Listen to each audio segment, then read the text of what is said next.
Brad, Yes. that's it for the show this week. Thanks for tuning in. But before we go, Brad's going to introduce the guest for this week. Doing something different. We've got a pretty big name and we wanted to talk to him for an extended period of time. So we're going to split it into part 1 and part 2. So you'll hear part 1 this week and part 2 next week. Thanks everyone who's tuned in again. And Brad, tell us who this guest is. Yeah, so the guest is Shaun Creighton. We've mentioned him in the last couple of podcasts. So I guess he's the Australian 3K steeplechase record holder at the moment. He's also now the Australian over 50s 5K record holder.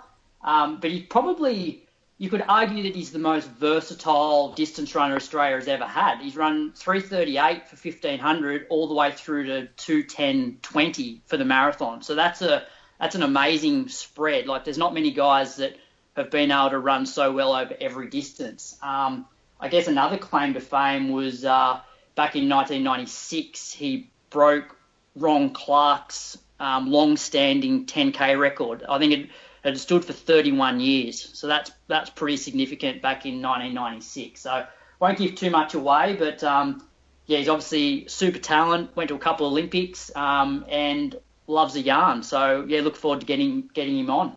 Do you know him pretty well, Brad? Yeah. I never knew him when he was like running, I guess elite. But I guess over the last 10 years, I've got to know him pretty well, and him and his wife came to our wedding. So yeah, I know him quite well. Big name to have at your wedding, that's for sure. Yeah. Real big name. Rightio, fellas. Thanks for tuning in again. What's coming up this week? Brad, what do you got? What's happening? I got 5 by 1200 metre hills tomorrow. I've never done anything like that before. Yeah, so your coach is really mixing things up, I'm feeling, this time around. Yeah, so it's a different week. So I've got that. I've got 2 hours on Wednesday, a couple of 5K reps Friday, and then a double Sunday. So I think Sundays will work out around 42K by the time I do 2 runs. So big week, but just all strength. Julian, getting back on the rails? Yeah, I'm going to go to the track on Tuesday and Thursday. I want to get used to this thing. Saturday I'll do a longer tempo, and yeah, it's just a pretty standard week for me. The sessions will be something like 2K reps on the track Tuesday, and then on Thursday I'll probably do some 400s a bit faster. Cool. I don't know what I'm doing yet. After our counselling session a couple of weeks ago, my coach just tells me the session the night before now, so I don't get too fixated and overthink it and things like that. So I'll wait till I get a message tomorrow. He stitched me up the other day. I was trying to get a treadmill session done instead of those shorter reps, and I thought because it was raining, he might just let me go on the treadmill for half an hour at heart rate. But he said, take your flippers out if it's that wet. So he's got a bit of humour going as well. So not sure what I'm doing. Counting down the end of the school year, Brad. We're nearly on holidays for 6 weeks. Yeah, I've got one more lesson to teach. And holidays coming up, Julian. Yeah, whatever. I'm not into this. Couple of teachers taking my money. Catholic schools, mate. You're not contributing to Catholic schools. I think I am. Yeah, well, you are. We get a bit of government money. That was a lie. Yeah. Right, sorry, Brad, I cut you off. What are you doing? One more day of teaching? Yeah, I've got one more class. Yep, tomorrow, and then they've got like a modified lessons for the rest of the week, and then that's it. High school teaching, that was so easy. We've got to work up to the 22nd of December. Ripped off. Anyway, let's do it. Thanks, boys. Thanks for your time again. Good luck training, and we'll talk again next week. See you, Brady. See you later. See you, boys.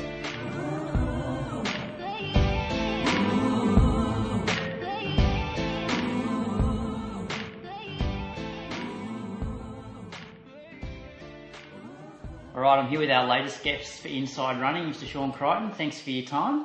Thanks, Croaks. It's always nice to share a chat and a glass of red wine. So yeah, it's a pleasure to be here. Great to celebrate your newest Australian record. Congratulations. Oh, thank you. It's probably a bit of a silly Australian record, an old man Australian record, but it's good fun. It's like anything. It's there to nice to set a goal to go after. So it was, even though it's not like setting an open Australian record, it was nice to see that goal, sit in there and go after it and get it. So, yeah, thanks. We'll touch on that a little bit later on, but I introduced you to the listeners as arguably Australia's most versatile runner we've ever had, with PBs in the 1500 of 3:38 all the way through to the marathon at 2:10.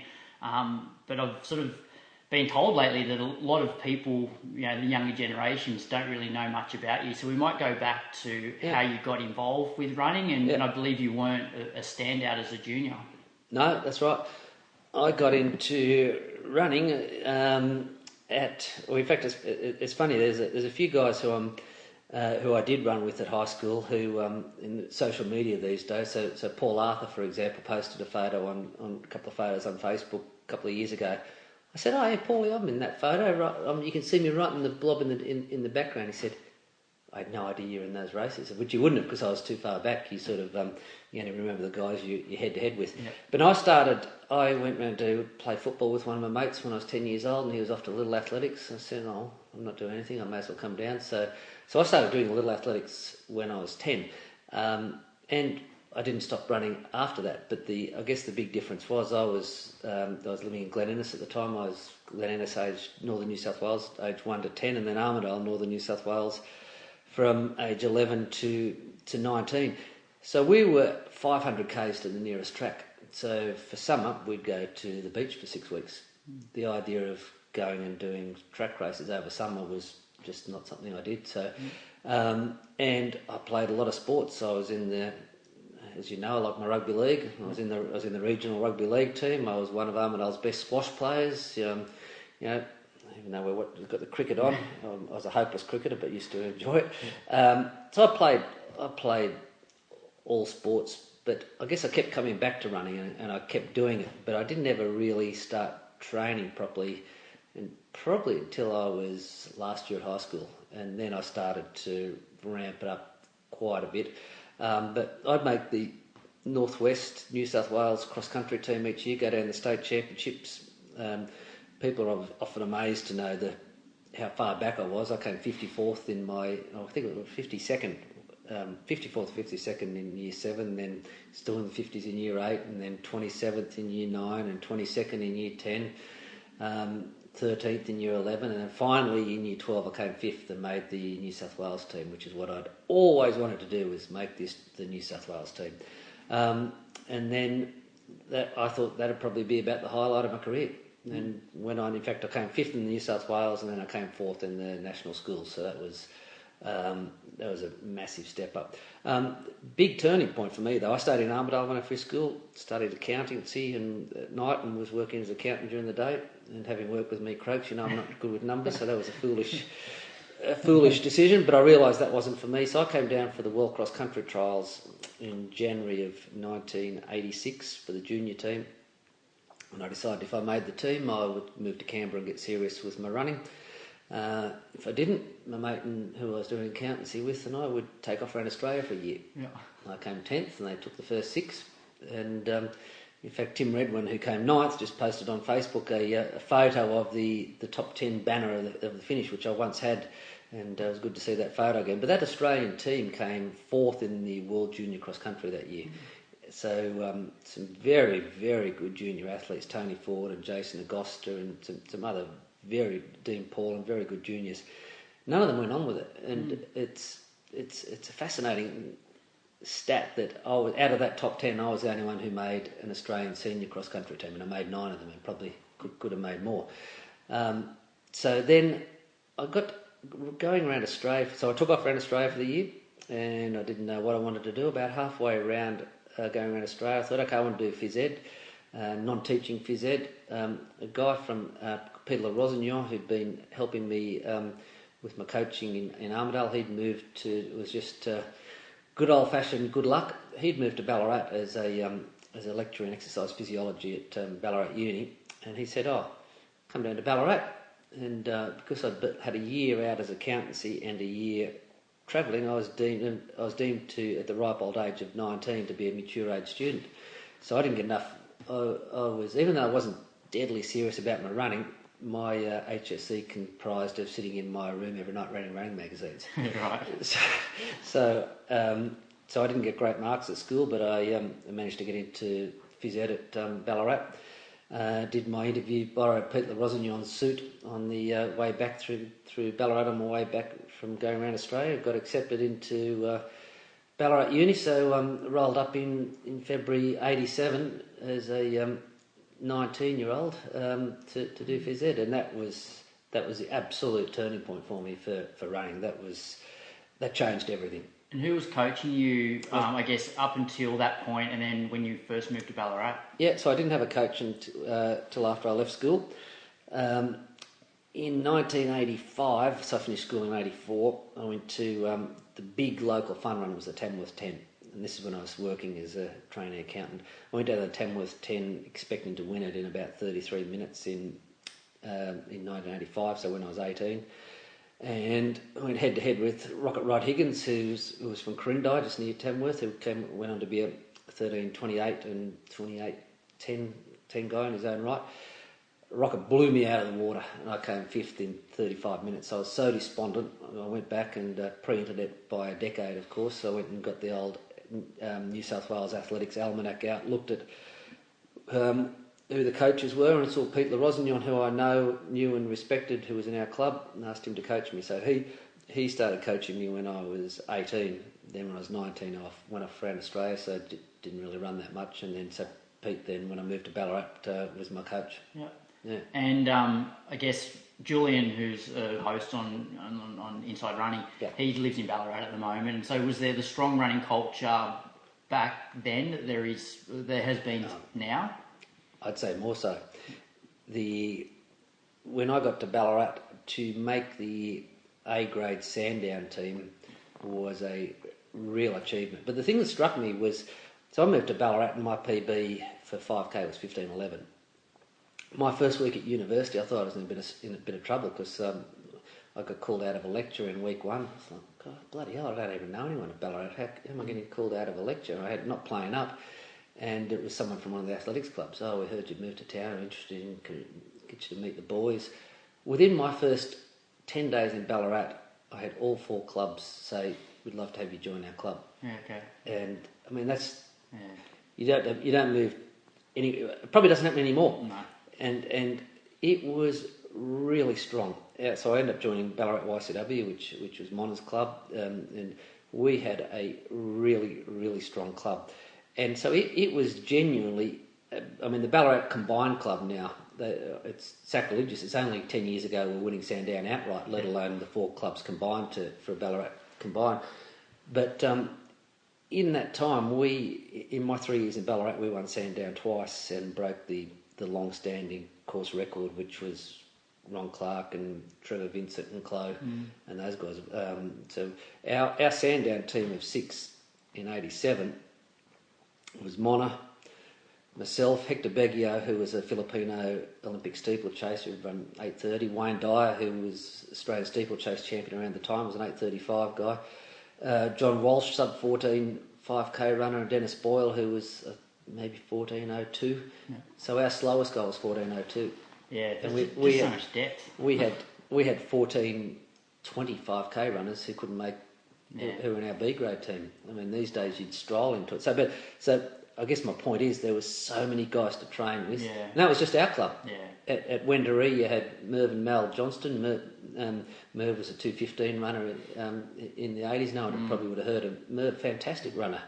Yeah. And you know, then you had Ballarat Harriers and Eureka who still had plenty of good sort of 15-minute 5K guys. Yeah. It was, and you'd go to you didn't need to go to Melbourne to race. There was always, you wanted to race any weekend in Ballarat, cross country or summer. It was great. And so I know that your long-term coach was Pat Clohessy. Yeah. So how long were you in Ballarat for, and then how did you come across Clo? Yeah, so I was in Ballarat 3 years, 87, 88 and 89.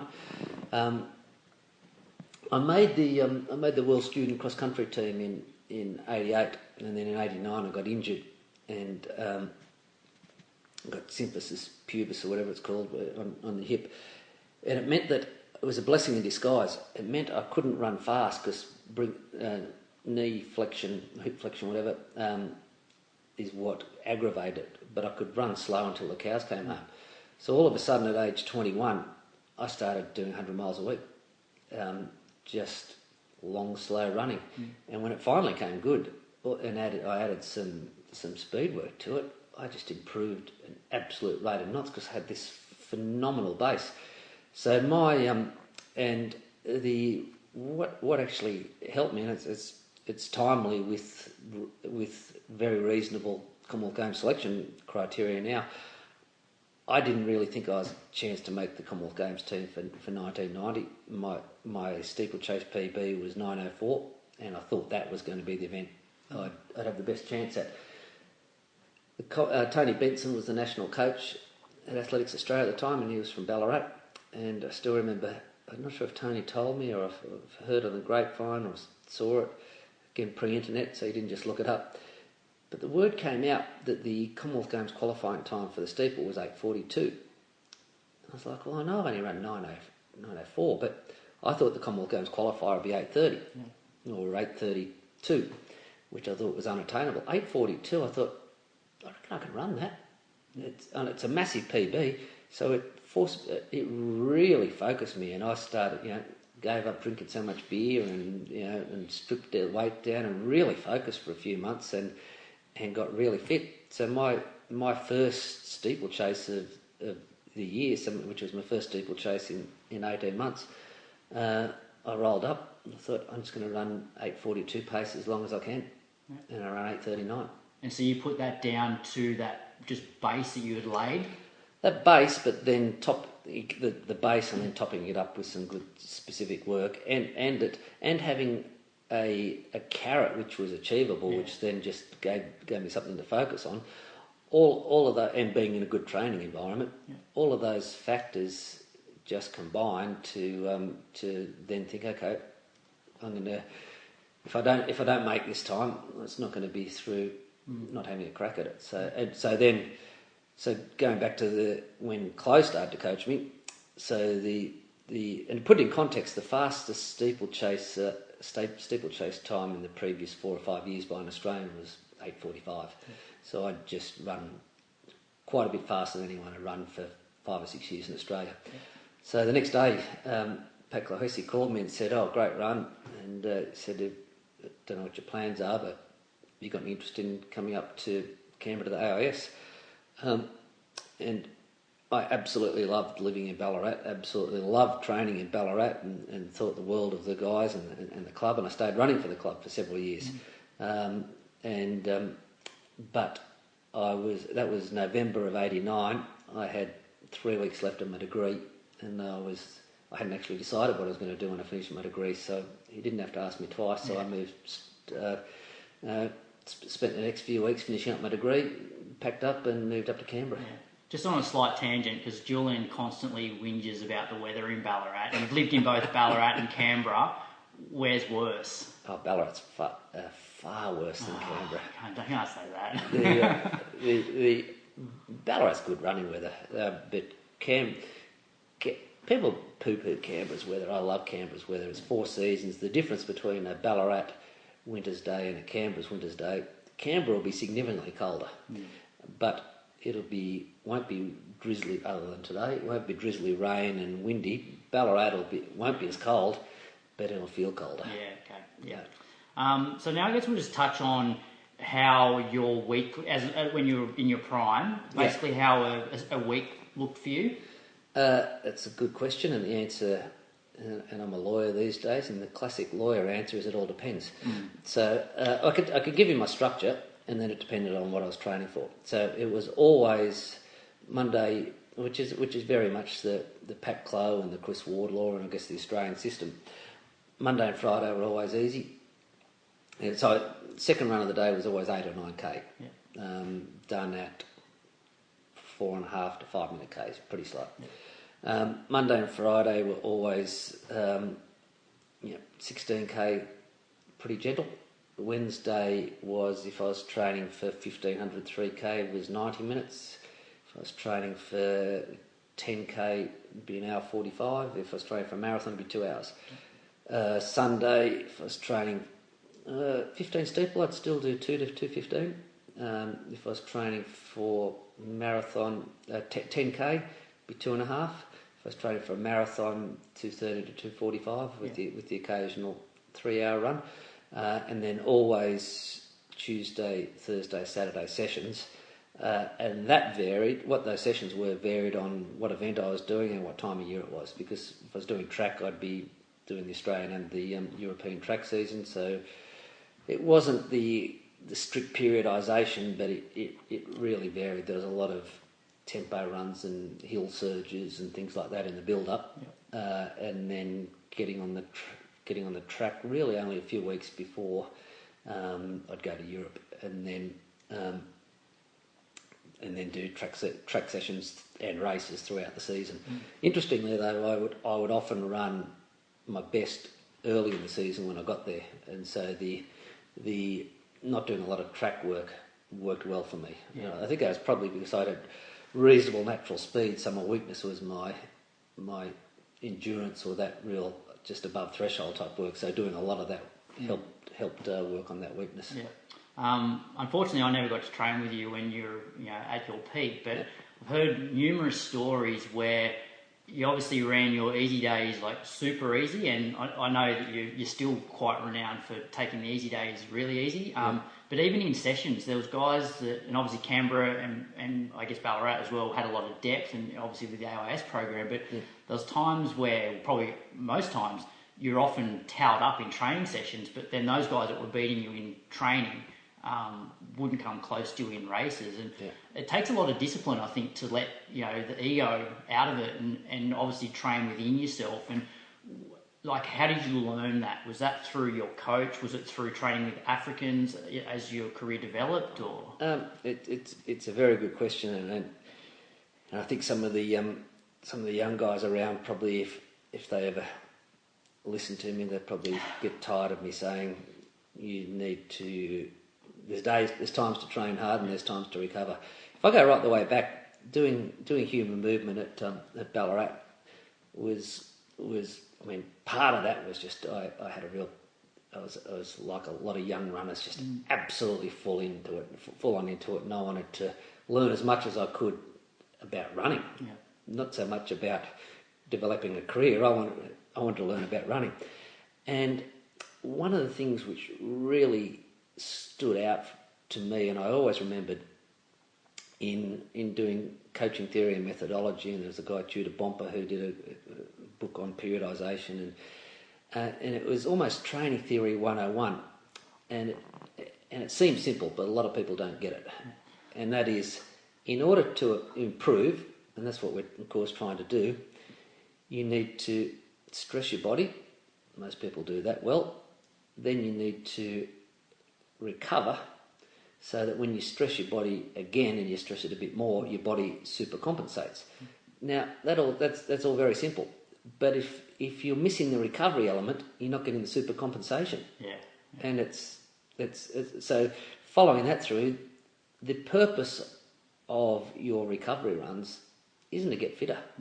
So the difference between running 350 or 450 per k, to me, and I might be wrong,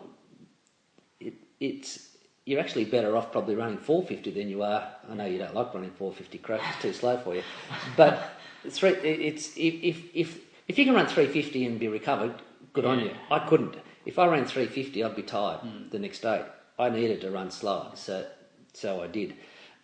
And also, I think Pat Clough drummed into me, no super sessions, but I was really lucky in my career that some of the people I trained with were the absolute best in the world, and I saw what they did, and it actually reflected exactly my philosophy, so I didn't need to change it. When I moved to Ballarat in 87, Mona came fourth in the world champs that year. He came fifth in the Olympics in 88. You ask anyone who ever trained with Mona, back in the 80s, he was training with guys who were, he's come fourth and fifth in the world. He was training with 14-minute 5k runners. He was, and we'd have a club run on Friday nights around the lake. It was slow. The Sunday long run, there was plenty of 3-hour marathoners and 2-hour 40 marathon runners in our group. It wasn't a pack of 2:10 marathon runners, and it was just week in, week out. Then I moved to Canberra, and Deke was still Deke still won Rotterdam in '91, and I was doing a lot of the training with him. There was no super training; it was consistent training every year. Then in '91, I shared a house from '91 to '94 with Simon Doyle. Doyley was in 1991. Doyley ran 3:31 for 1,500 metres, which was only Norwood and Morsley ran quicker than Doyley between 90 and 94. That half decade. Same thing. We used to just jog easy. Yeah. The sessions were quick, and they were specific, but they weren't. You wouldn't leave the session thinking that you're absolutely smashed. Then I shared a house one summer with Patrick Sang, who's now most famous for Kipchoge's coach. Kipchoge's coach. So Patrick and I trained the whole summer together. Patrick came second at the World Champs, and I came ninth at the World Champs the year before in the steeple. But Patrick's recovery runs, I was famous for training slow. I came back and I said to the boys, "You got no idea." Yeah. I was almost falling over myself. It was so slow, but he'd go long on Sunday, and then we'd go to the track. And a couple of days I'd do the session with Patrick. It was about the only time I couldn't finish a session. It was too quick for me. Yeah. And Patrick wasn't blessed with phenomenal leg speed, but it was quick. Yeah. You know, we'd go down to the track and you'd do K reps in 2:35. Yeah. But if you'd have backed it up with 20K at 3:50s the next day rather than 20Ks at 4:50s, he would have been too tired. Yeah. And so it was 94, then 95. I trained with Frank O'Mara in Limerick, and Frank was twice world indoor champion, and we did the same thing. We did some great track sessions, but geez, we did some slow recovery runs. Yeah, it just goes to show though, like the influences that the people around you have on you. Yeah. And I think, obviously, I know I run too fast on my easy days, even though it doesn't feel like I'm doing a session. Yeah. But I guess my introduction to running was using the school treadmill and pumping it up to 16k an hour for 20 minutes every day. So that was my introduction to running. So that's 3:45s every day. Yeah. Whereas if I was introduced to running and I was training with you, then my training might be completely different. But you have inspired me. Maybe tomorrow I'll have a run slower than 4:30. But actually, I did have 2 runs yesterday, 4:25 and 4:20. So that's pretty good for me. That is good. Well, I've just started coaching Emily Brickcheck in the last few months, and as recently as tonight, as we're warming down from a training session, she said, feeling so good on Tuesdays these days because I'm not tired after the Sunday long run. Yeah. Because I've encouraged her to run with me on Sundays, so she goes a bit slower. Yeah, I know Nipper, her partner, was complaining that she would often drop him on training runs. So, I guess with your versatility, did you have a favourite event out of everything? Like, you've achieved a lot and you've run well over all those distances. A favourite? I love the steeplechase. Yeah. And it's, I'm trying to talk Jordan Guzman into doing it now. He can run a good 3K and he can hurdle. The 1,500 and the 5K are pretty well oversubscribed for Com Games. The 1,500, the steeples sitting there. It's easy pickings. People think it's the easy option. It's not the easy option. It's an Olympic event. The gold medal's got just as much gold in it as the other events, and it's a terrific event because I think 3K was about my best distance. Yeah. And even though I couldn't hurdle, I could get over the barriers, and it was all about. It's different because it's a bit like cross country on the track. It's a bit funny because I was a rhythm runner, but I didn't lose my rhythm in the steeplechase. Yeah. And I love the steeplechase. I enjoyed them all. If I had a bit more speed, I would have loved to be a 1,500 metre runner, but I wasn't quite. I mean, I was good at 1,500, but I wasn't good enough. Yeah. Loved 10K. 5K, I reckon, is the hardest event on the track. People talk about the 800 being the hardest event on the track. To run a 5K properly, you've got to be redlining from K1, and you get to 5 laps to go, and I hadn't done a 5K for 17 years until Saturday night, and I was like, God, they don't get any. With that 5 laps to go, it doesn't get any easier. No. 5K is brutally tough, and I found it hard to absolutely nail it because you got to go. If you leave yourself too much to do, you can't make it up. But you've got to go. You've got to go hard, but not too hard. 10 you had a bit more margin for error. marathon, and I felt I nailed some really good 10s. I was satisfied with what I achieved at steeple, even though I'd have loved to do a few more years at it. Satisfied what I did at 10. Felt I could have done more at 5. And very frustrated at the marathon. I felt I had a good minute in me in the marathon, but against that, it's to pop at 2:10. I was very satisfied, but I felt that off the training I'd done, and my 10k speed, I should have run quicker at the marathon. I guess that's the marathon, though, isn't it? That is the marathon. It is a cruel event, and you can't back up 2 weeks later. And, exactly. There's just so many variables that go into it. So we might touch on, actually, we'll touch on the marathon soon as well. Yeah. Just going back to that, you would get beaten by your training partners, and basically training within yourself, even in sessions, not giving up 100%. Yeah. Like, I follow you on Strava, and even in the lead up to your recent 3K where you ran just over 9 minutes and you're 15:34, I think it's fair to say that other than maybe a couple of 200s before that 3K, you wouldn't have run a kilometre at 3:03. It's funny you should say that. But you can come out and race at that. And I know I'm guilty of, if I want to run 15 minutes for 5K, like, I would be definitely running stuff at sub 3 minutes, just more for a confidence thing. But you prove that you don't need to do that to race at that pace. Yeah, it's funny you should say that. I was just saying to one of my mates who's a fellow lawyer and so thinks very logically. I said, what do you reckon my quickest K in the last decade is, other than downhill? So I think I've done a 2:55 down the gravel bluestone track coming down from the pines at the back of Hackett. Yeah. But on the flat, quickest K, and the answer's 3:04. And I said, and I expected to run low 9 minutes. He said, how could you possibly expect to? And I said, well, I know that because I reserve a special place for a race, that I don't ever hurt myself that badly in training, but I'll hurt myself that badly that much in a race. I know I can go faster. What I can do in training, I can go faster than that and keep going. Yeah. And I proved that wasn't just 20 years ago. I can still do it. Yeah, and like you're obviously in the minority, because most runners out there would leave the track on a Tuesday, Thursday, Saturday. Yeah. Pretty much having given 100%. Yeah. And I look at like Pat Tiernan. Yeah. I was following him for a while with his training, and probably seemed out of like similar. Yeah, like if you look at all the modern day runners, he's probably the guy that I see as being training the way that you trained, and I guess Chloe was an influence on him as well. Yeah, no, that's right. And I've said to a few people who have asked that sort of question, how could you possibly have such a differential between your training and your racing? And the best way I can describe it, I know cars these days have got 6 gears, but let's just assume they have 5. Yeah. I will go to 4th gear in training and I'll rev the heck out of it. And I'll finish thinking, geez, that was hard. But I don't put it into 5th gear. Yeah. 5th gear is reserved for the race. And when it's races on, you go to 5th gear and you give it absolutely everything. And I used to laugh when guys could warm down fast after a race. It's like, be so knackered from giving it absolutely everything. Yeah. How could you warm down?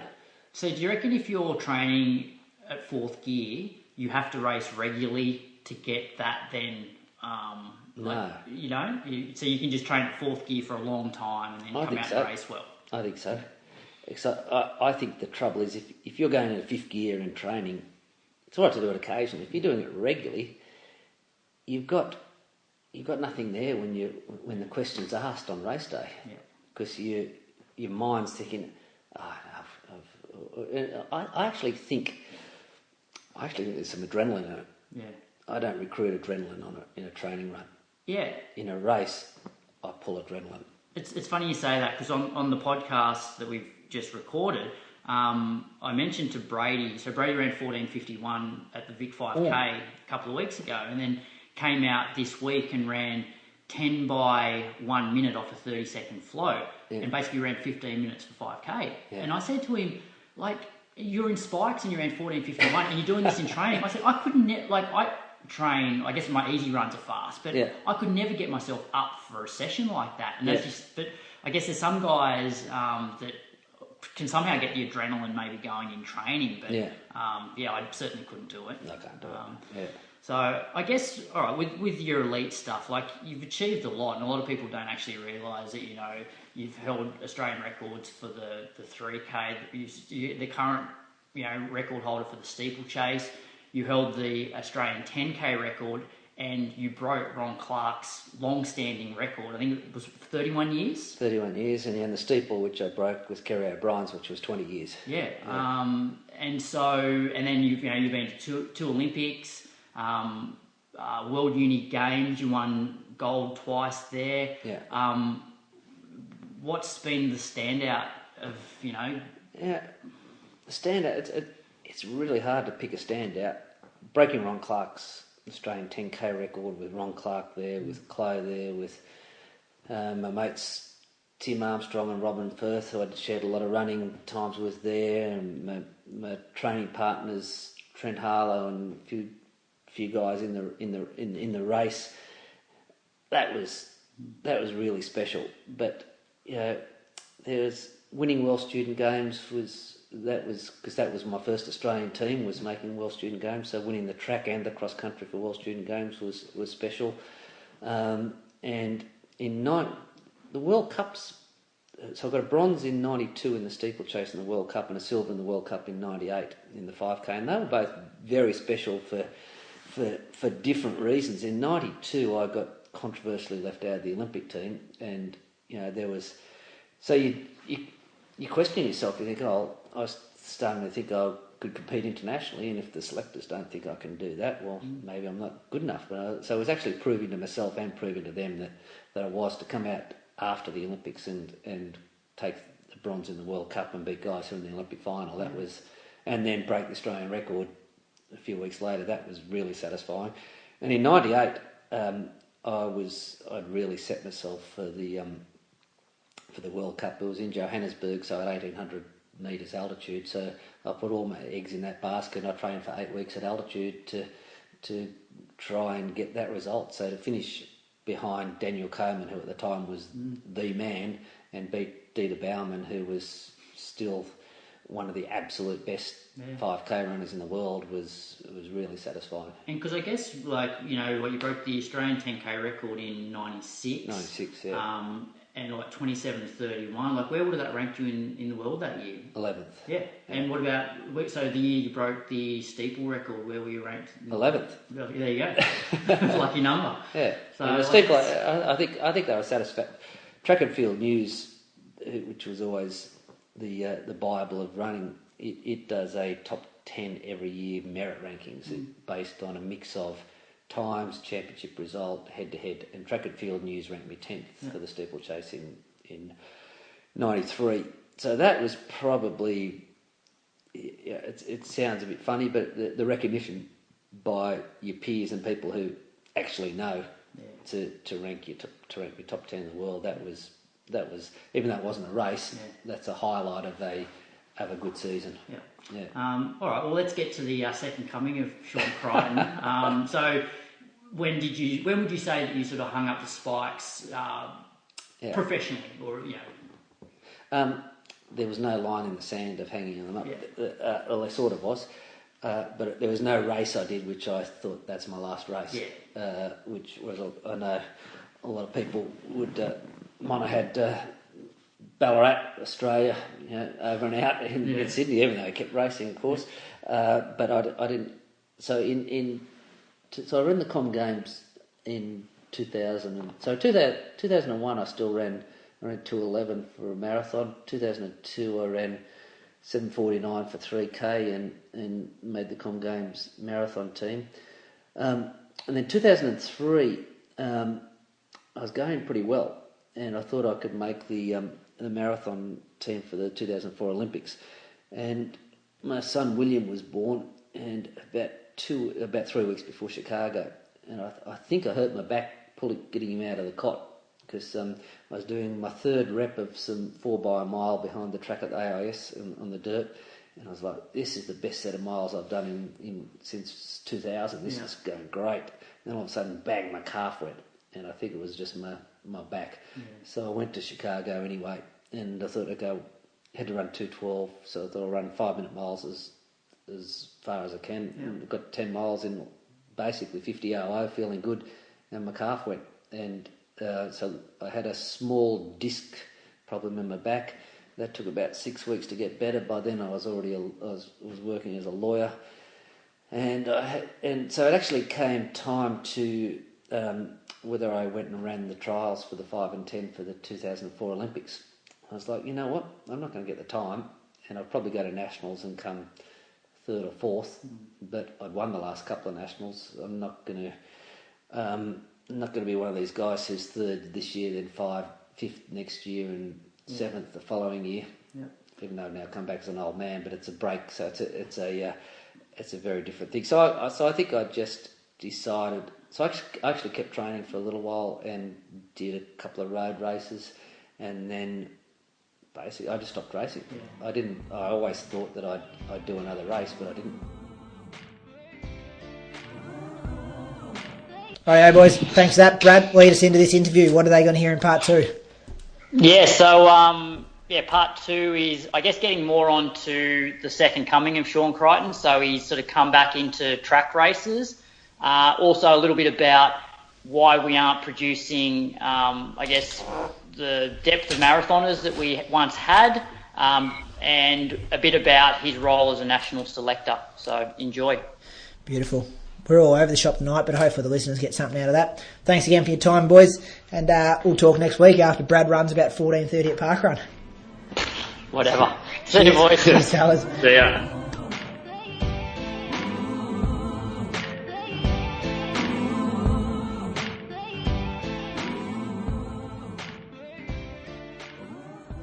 I just stopped racing. I always thought that I'd do another race, but I didn't. Yeah, well, I think I met you in sort of 2006, 2007, something like that, and then I know I was doing some work for you in the law firm around 2010 or 9-10, and you weren't very fit. I was fat at all. And even up until a couple of years ago, was it 2 years ago you were around 40 minutes for 10k? No, that was about 6 years ago. 6 years ago, yeah. So it's been a slow train coming. So about 6 years ago, I was in fact I was 8 years ago, because Gretchen, my daughter's now 8, and it was a couple of months after she was born, and this was the line in the sand moment where each year I was probably putting on about 2 kilos or so, and then and I was looking in the mirror and seeing the double chin, which I didn't like to see, and then going for a run with Stella, and she was pushing Gretchen in the pram, and she was back at the AIS, and Stella started pulling away from me going up the hill, and I actually couldn't keep up. I was like, oh dear, have I regressed this much? So and at the time I was a weekend warrior. I'd go out for my Saturday run, and I'd run it hard with a plan to run Sunday, but I'd hurt myself Saturday, so I couldn't run Sunday, and then I'd be right again for the following Saturday. Anyway, so I challenged Stella to a 10k race in the Canberra Times Fun Run that year, and knowing that she'd run about 40-30, and so off 8 weeks of training, I ran flat to the boards 40:08. Yeah. That then became an annual goal to try and improve on my Canberra Times time. Yeah. And I got down to about 35 minutes, and that's when I decided to do 6 foot track. So I was like, I can't get myself motivated to do any more training than to get myself in 35 minute shape, or sort of 35 high. So I thought, okay, what's a goal that's really an event that's really challenging, that I'll have to train hard for, but I'm actually keen to do. And so 6 foot track was that. So I've done that the last 3 years, and I probably would have done it again next year, except at the Canberra Times Fun Run this year, I actually ran well enough. I finished and I was like, oh, there was a headwind up Adelaide Avenue today. Strava measures it at 10.1. It's 33 high. That's probably worth 33 flat on the track, noting I'm a bit quicker on the track. Wonder what the Australian old man record is. And that's when I looked it up, and it was 32.52 or 32.54. It's like, actually, I might skip the marathon, and so I was going to going to do Melbourne, I might actually do a track season. Yeah. So that's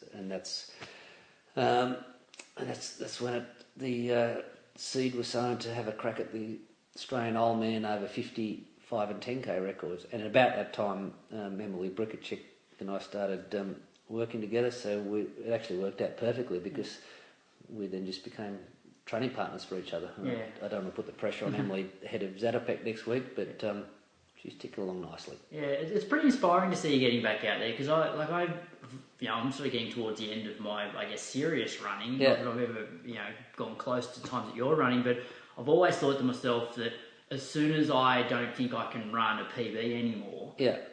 I won't want to compete. Yeah. Have you ever had that feeling? Absolutely. Because obviously, you're a long way behind PBs, but Absolutely. I didn't want to.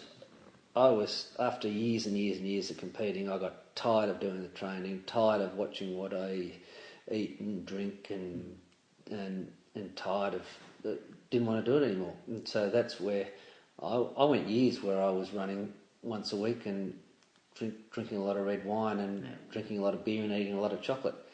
Now I still drink a lot of red wine, drink a lot of beer and eat a lot of chocolate, but run again. Yeah. And I think that's the change. I was saying to someone the other day, like, I'm still 10 kilos heavier than I used to race at, and I'm sure I could run.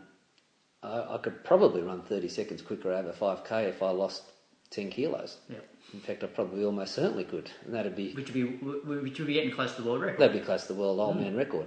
But I'm not prepared to do it because I've been that.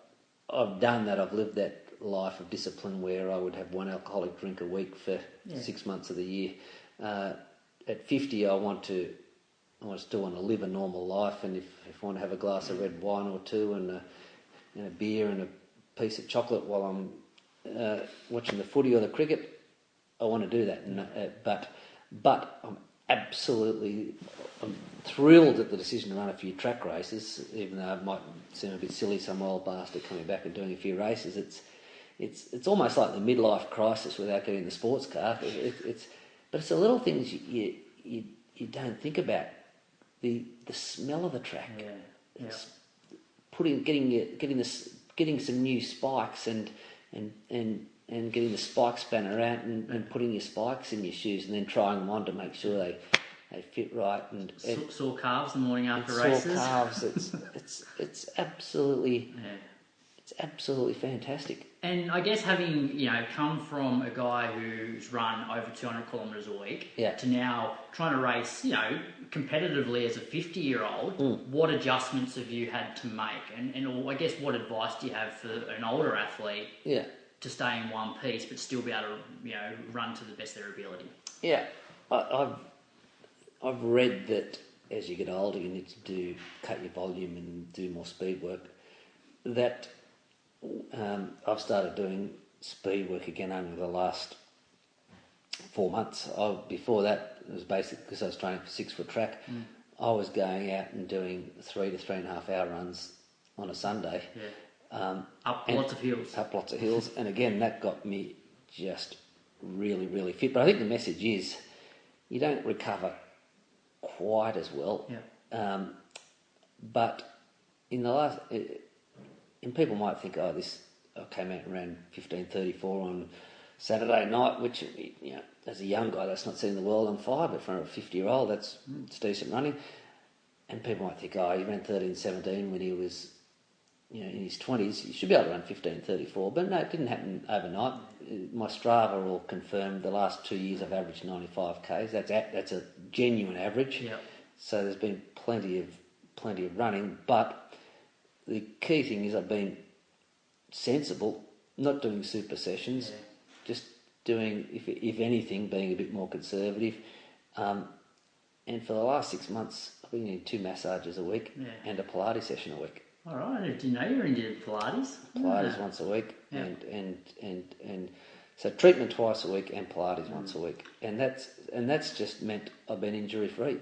And I'd say, looking at your Strava, the one constant, and I mentioned it in a podcast a couple of weeks ago, if you look back at your last year of Strava, I reckon you would have averaged 33, 34 kilometres every Sunday. And I reckon that's a constant with you. Like you place so much emphasis on that long run. Doesn't need to be, not fast, but just long. In fact, on this last Sunday, so my calves are sore. It was probably one of the few Sundays in the last 12 months where I didn't run more than 30k. So going into a bit more, I guess, you've been in the sport for so long now. What changes have you seen in the sport? Have you seen a lot of change? Oh, yes, yeah. I think I've seen, and I don't want to poo-poo modern training methodologies because then all of a sudden you sound like some... It's my next question, I think. you sound like some grumpy old man, and I'm not saying what we used to do was right and what people are doing now is wrong, but I sometimes see people doing, really fast long runs, for example, and training. No, I wasn't thinking so much of you, but it's across the board. It's not just in Australia; it's around the world. Yeah. And people are saying you have to do that because if Kipchoge's running 2:03, you can't run 2:03 if you're running around your long runs at 4 to 4 minute 10 per k. Yeah. You got to be able to run them quicker. Yeah. And I say you're absolutely right. You are absolutely right. If you want to run 2:03, you need to be able to go out and you need to be able to do a 30k run where the last 10k you kick it down and run it in 30k. Yeah. But before you run 2:03, show me your 2:13. Yeah. Too many guys are trying to run 2:03 before they run 2:13. Yeah. I guess like in relation to that, there's obviously been a real change now of marathoners doing marathon specific sessions, and as the phys ed teacher in you about specificity. Yeah. So and I say, and that's the art and the science, and the and this is the old. If you're going to run 3 minute Ks for a 3k, you got to be able to do reps in 250. Yeah. You can't have had a quickest rep of 3:04 and go and run quicker than that on average for your 3Ks. Yeah. It doesn't make sense. Yeah. But you can do it. Yeah. And it's the logic absolutely tells you. It absolutely tells you. My marathon PB 2:10 works out at 3:08 per k. Yeah. I wouldn't have gone out and run. Not one of my long runs at any stage would I have run 3:08. Yeah, and what, maybe 16k would have been the longest that you would have sustained 3:08, other than maybe racing at half, like absolute longest. Yeah. That would have been once a month. Yeah. Logic tells you need to do that. You need to do that. Yeah. But empirical evidence tells you you don't. Yeah. Deke didn't do it. Mona didn't do it. Troopy didn't do it. PC didn't do it. Yeah. I didn't do it. So this is the amazing thing. I've always, whether I've sat down with Mona or whatever, and it's like, how does doing hard 20 minutes sessions, which is typically what you guys would do, and 2 hours 30 or 3 hours, but way slower than marathon pace. Yeah. How does that somehow bring to be able to run 3:08 for 42k? Like compared to what they're doing now, where you'll do 5 by 5k with a k float, which but each 5k is at marathon pace. I know what you're saying. It's I can't explain it. But I think part of it is running's a weight bearing activity. Yeah. And it's physically demanding, and I think you can probably get away with doing a session like 5 by 5k if you then jog for 3 days. Yeah. Maybe even jog for 5 days. It comes back to if you're going to super compensate, you need to recover. Yeah. The Moroccans and the South Africans don't do the 2.5 hour. Some of them do, of course. Their system is you go out and you run a hard 90 minutes or a hard 2 hours, but they jog for 5 days afterwards. Yeah. So there's absolutely not one way to skin the cat. Yeah. But you got to recover. Yeah. And one of my favourite running quotes is, and it's most relevant to the marathon. And it's from Bill Squires, who I'm pretty sure coached Salazar. He coached a hell of a lot of the top US. I think he coached Bill. Should look up and see who he coached. I reckon he coached Salazar and Bill Rogers, who are the greats of the 80s, of course. And the quote is, "It's the long run that puts the tiger into the cat." Yeah. It's brilliant. Yeah. And it's not the fast long run, it's the long run. Yeah. And do you think that maybe doing those longer marathon specific sessions, there's just too much risk involved and you maybe have raced your race before you get there? I think so. Yeah. I think so. And I've got a sports science degree, but it's a long time since I've read all the textbooks. But maybe you get the mitochondrial adaptations and the capillarization and that sort of thing, and the glycogen storing effects just as well from a long easy run as you do from a long fast run. Yeah. So the long fast run, it might get you a bit fitter, but in the long term it doesn't. It might get you in the short, and I guess it's the short game versus the long game. Yeah. The training that Deke and Mona and people like and myself, we didn't miss more than a week at a time injured. Yeah.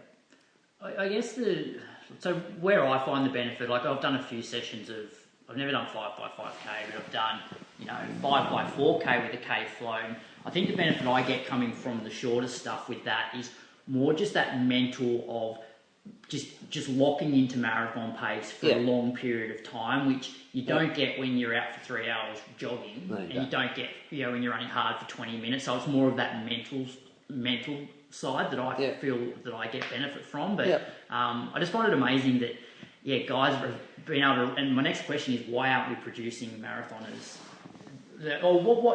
You mentioned it before. Was it Merv who was around 2 hours 15? Oh yeah, Merv. Yeah. But there's just so many guys. Like I worked with a guy swimming in Australia, Colin Neve, who's run 2:16 in Canberra, and nobody's ever heard of him. No. But so what do you think it is? What? And I have this chat occasionally on social media with some of my mates in other countries, Johnny Downs in Ireland, Mark Coogan in the US. Some of my mates, and we've all got the same view. And there's actually a guy who I saw on social media is actually doing an experiment to realise there was a guy in his club who ran 2:15 back in the 80s and was just sort of a good club runner and is now realising to actually be one of the best in the UK now. And this guy's doing an experiment. He's going to go back and follow this guy's old school training. The old school training, there was a group. There'd be always a group in Melbourne. There'd be a group in Ballarat. There'd be a group in Canberra. There'd be a group in Sydney. There'd be a couple other smaller groups. There'd be 5 or 6 of us all doing 200 k's a week, every week, week in, week out, and you'd be just getting better. There's not enough groups doing 200 k's a week. So you think 200's the minimum to be able to run? Oh, I don't think it's a minimum. Steve Jones ran 207 and broke the world record running 140 k's a week, and running quicker. There's no one size fits all. Yeah. The Australian way has traditionally been run 200 k's a week and do it every week. Yeah. Yeah. Well, I know. I don't know if you know Dave Creniti, but he ran 2:17 in Berlin. And, great run. He's constantly logging like 240, 250k. Like a lot of it's slow, but I guess there's merit in it, and his speed seems to actually be improving as a result. I'd like to say something about the speed of marathon. You hear people say long, slow running produces slow runners. It's absolute rubbish. Yeah. Well, I mentioned in a podcast, so before Berlin, before I got injured, I've been doing monofartlek for 15 years. I ran a monofartlek PB when I was actually training for Berlin. My 27:31 10k, I actually wasn't, which was run at Zatopek in 96. I wasn't running Zatopek that year. I was training for the Houston Marathon a few weeks later. And I got about 5 weeks out from the marathon, which was getting close to Zatopek. In fact, I went up to Noosa to do the 5k, thinking I'm going to get absolutely smoked. I've been doing 220 k's a week and no speed work whatsoever, I'm going to get absolutely smashed, and 13:47 to win. It's like, God. The last couple of times I've done Noosa Bolt, what I run at Noosa, I go through that. I can run that the first half of the 5k at Zatopek. Went through 5k at Zatopek, 13:41, and purely, I was just so aerobically strong, and that's probably what was missing from my 10k training before was 220k's a week if I could handle it. Suited me, most of it being long, slow running. Suited me better than 180k's a week. Yeah.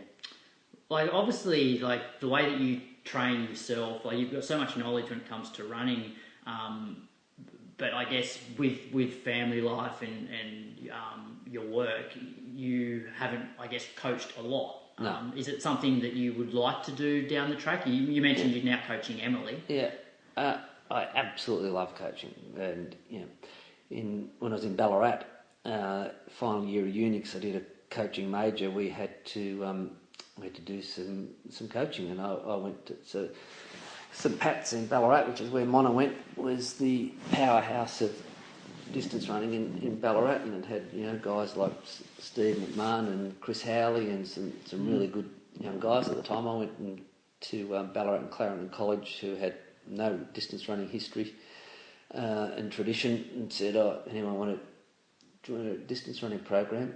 So we've got a bunch of guys who basically done no running.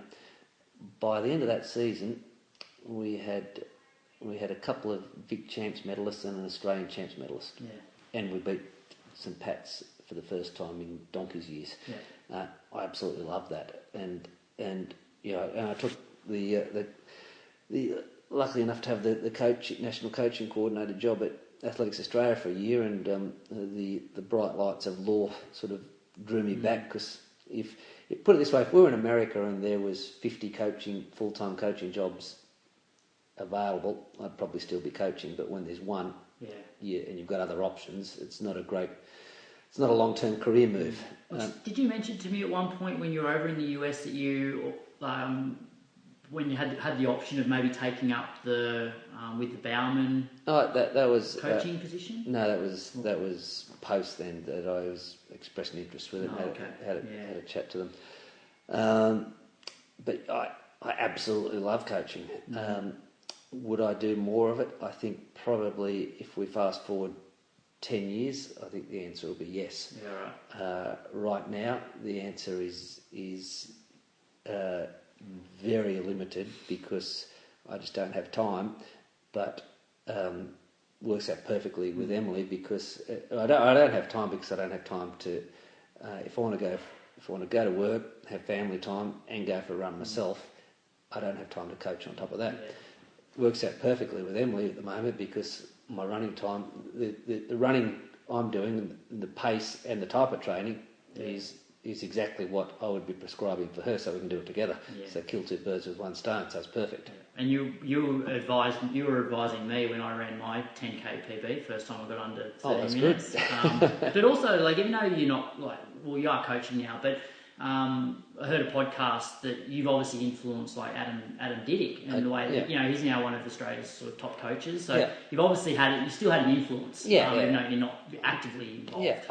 And I guess I'm available to anyone, Adam and anyone else, to shoot the breeze at any time. I absolutely love it. On a side note, so a lot of people don't realise that you're a national selector as well. And, I guess it'd be interesting, and I've never really spoken too much about it, but what's the process in terms of how many selectors are there? Do the discussions get quite heated? And what happens if people disagree? How do they actually come to a decision? It's a good question, and I feel very passionate about selecting. 92,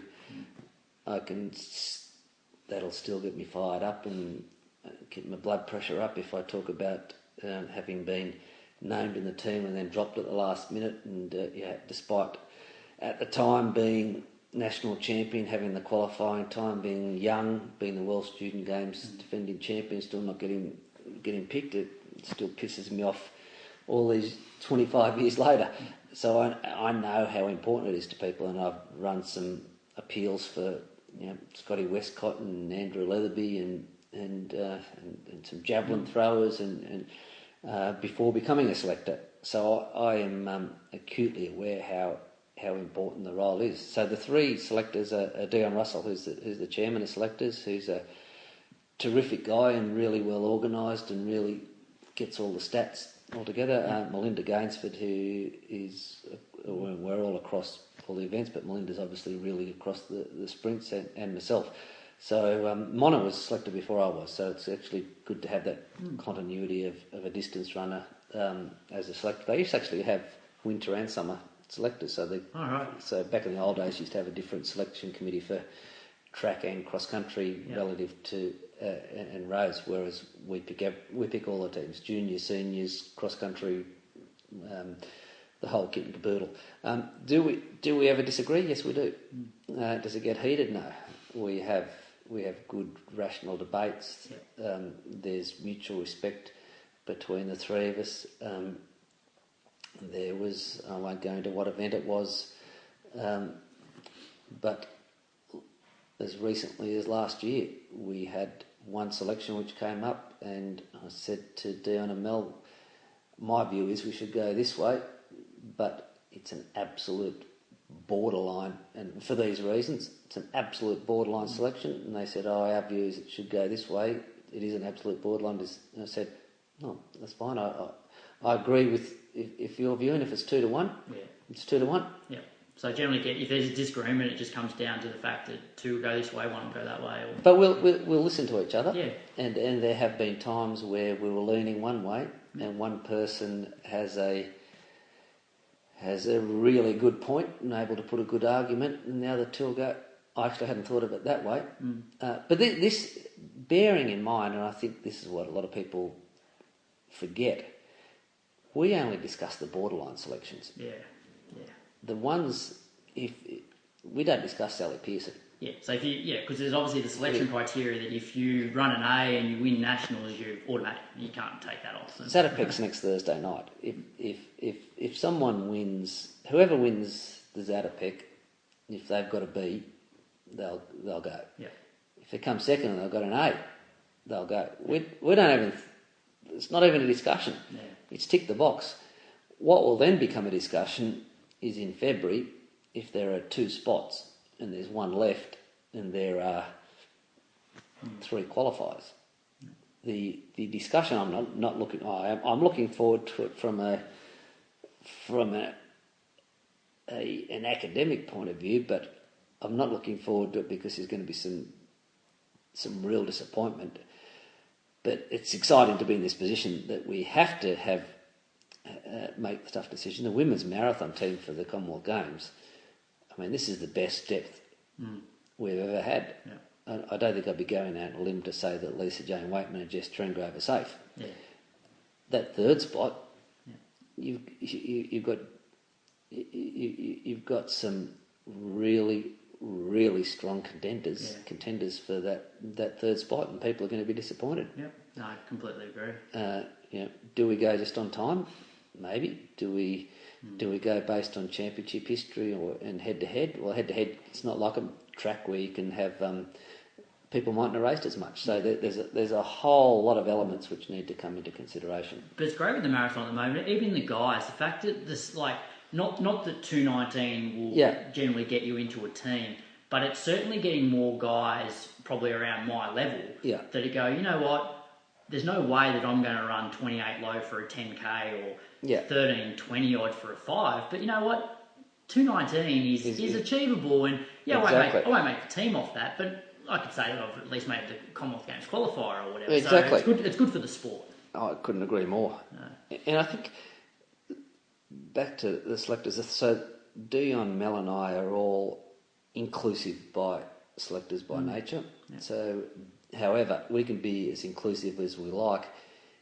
If the Board of Athletics Australia, who endorse the selection criteria, make a restrictive criteria, well, you just can't. You've got to follow the criteria, and you can't pick it. So I think we're at a nice time at the moment where the board is keen on picking people, and the selectors are keen on picking people. The challenge, which I only just read today, is apparently there is a quota set by the Commonwealth Games Federation on how many people there can be unless they go back cap in hand ask for more spots in track and field for Gold Coast. Yeah. Now that's going to be a challenge. I read it quickly, but I think the number was 76. 76 for a home Commonwealth Games isn't a lot. No. So that actually may come down to, and that's how I got cut in '92. There was 40, I think from memory there was 42 in the team, and they said you're going to have 37, so you could get rid of 5 or 7 or however many it was.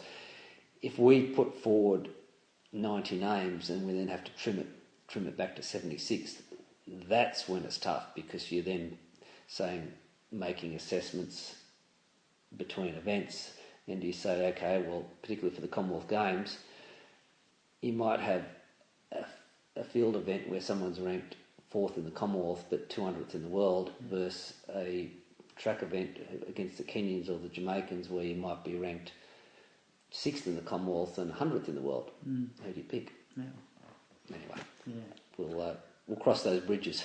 We're about to wrap up. I guess you've had an incredible career, and like to break Ron Clark's Australian record, and I guess a lot of people as well won't realise that you're the main reason that Craig Mottram got his first Olympic berth in Sydney by giving up one of your runs in the 5K. Just goes to show the type of guy you are, all round good guy. Thanks, Croaks. And I was actually saying to someone the other day that my 5K on Saturday night was my first 5K on the track since the Olympic trials in 2000. And so the logical conclusion for that would be, well, you didn't make the Olympic team at 5K, but the answer was, well, I did. Yeah. But gave him a spot to Mottram. Yeah. No, which is there's not a lot of people out there that would do that, so credit to you. But all the best. I believe we're going off to Steigen 10K to try and crack the Aussie 10K record. So what's Aussie old man 10K record? Aussie, yeah. Okay. I'd love to have it. I saw Benny Saint on the weekend. I'd love to say Benny Saint, your 27-24 is going down. But so what time do we have to beat there?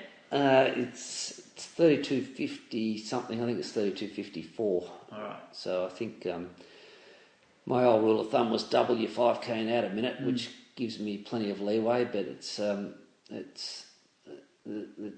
easier said than done. So I'll be trying to run 32.30, 32.20, which would be well under the record. But I'll just looking forward to getting out and enjoying my first 10K on the track since. Maybe, I'm just trying to think when it was, 2002 probably. And then are we looking to use that track speed to maybe go the marathon next year? Yeah, I think so. Yep. And what's the time for that?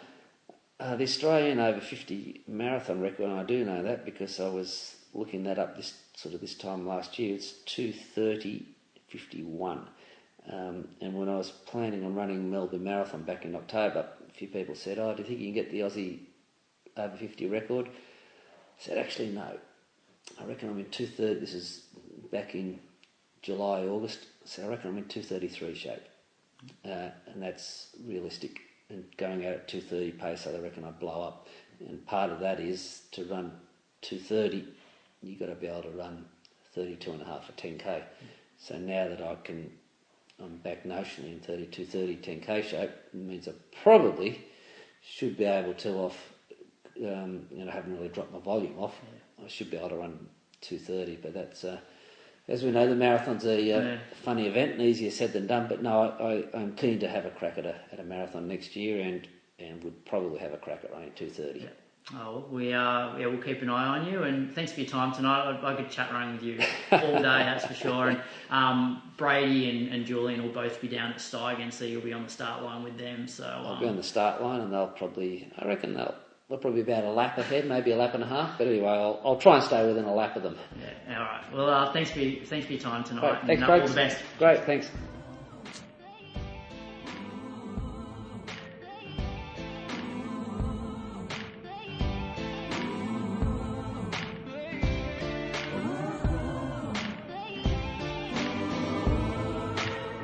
Born to the river, a blackbird in my veins.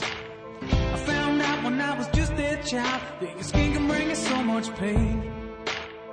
Now I hear say you got the best of both ways. Won't you come and take a walk in my shoes and tell me if you take my place? Under cover of my skin, I've heard all your names. If it's all the same, I'll keep on walking. Under cover of my skin, I've heard all your names. If it's all the same, I'll keep on walking.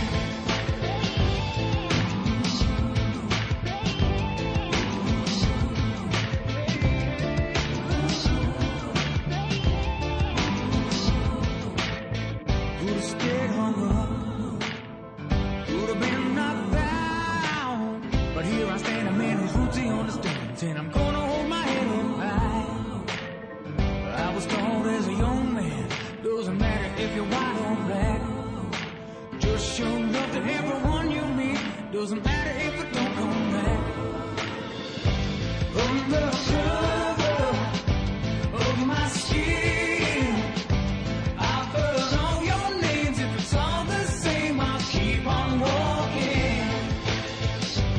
Under cover of my skin, I've heard all your names. If it's all the same, I'll keep on walking. I keep holding on to the hope that all the suffering was for something.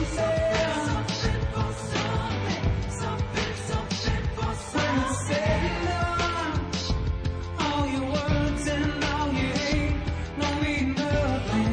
Don't mean nothing. Don't mean nothing.